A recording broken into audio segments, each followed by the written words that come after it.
आज स्वयंपाकाला झाला आहे खूपच उशीर, त्यामुळे मी झटपट हे दह्याचं पिठलं करून घेतलेलं आहे। आंबट बेसन, याला आमच्याकडे लांब बेसन पण म्हणतात, लंब बेसन, कारण हे पाण्यात घेतल्याबरोबर इकडे तिकडे पसरतं, म्हणून याला लंब बेसन म्हणतात। ट्रॅफिक इतकं होतं, बाजारात गेली होती, ट्रॅफिक इतकं होतं की मला घरी यायला खूप उशीर होऊन गेला होता आणि घरच्यांचे औषध पाणी असल्यामुळे त्यांना वेळेतच शक्यतोवर मी जेवण द्यायचा प्रयत्न करत असते। तर इथे मी पटकन सुरुवात करून घेतली आहे। कढई ठेवलेली आहे, तेल जास्त लागत नाही याला। मोहरी तडतडली की मिरच्या घातलेल्या आहे।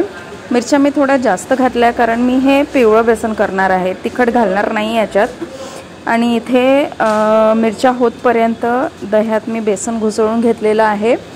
इथे तुम्ही दही पण वापरू शकता किंवा तुमच्याकडे ताक असेल तर ताक पण वापरू शकता। ताकामध्ये बेसन घुसळून घ्यायचं आहे। बेसन इथे जास्त लागत नाही कारण खूप घट्ट करायचं नाही आहे, ते पातळच ठेवायचं आहे। आणि बघा मी कॅमेरा ऑन करायचं विसरूनच गेली होती आणि मी पाणी टाकून दिलं। चला तर मग होतच राहते।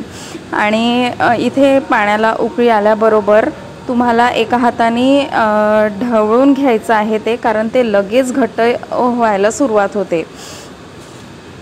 हे बघा एका हाताने ढवळायचं आहे आणि ते दही बेसन घुसळलेलं तुम्हाला ते ओतून द्यायचं आहे पाण्यात। ते लगेच घट्ट होते आणि त्याच्यामुळे दह्याला जास्त बेसन न लावता थोडंफार तुम्हाला जितकी क्वांटिटी ठेवायची आहे त्या हिशोबाने बेसन लावून घ्या।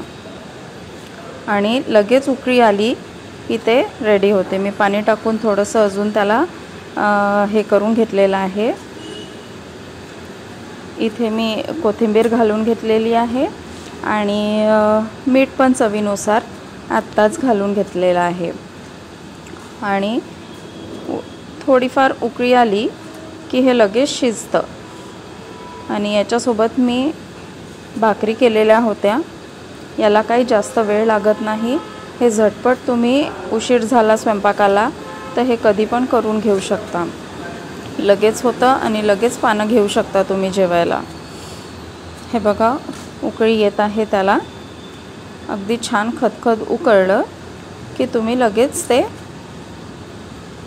तयार होऊन जातं। हे बघा बऱ्यापैकी घट्टच येतं ते, उकळी आली की अजून, मग थंड झालं की थोडं जास्ती घट्ट होतं, त्याच्यामुळे थोडंसं पातळसरच ठेवून द्यायचं आहे ते। गॅस बंद करून द्यायची आहे उकळी आली की।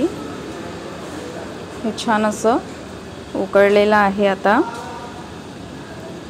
हे बघा लगेच पानं वाढलेले आहे मी आणि सासऱ्यांना जेवायला दिलेलं आहे। तुम्ही पण या जेवायला।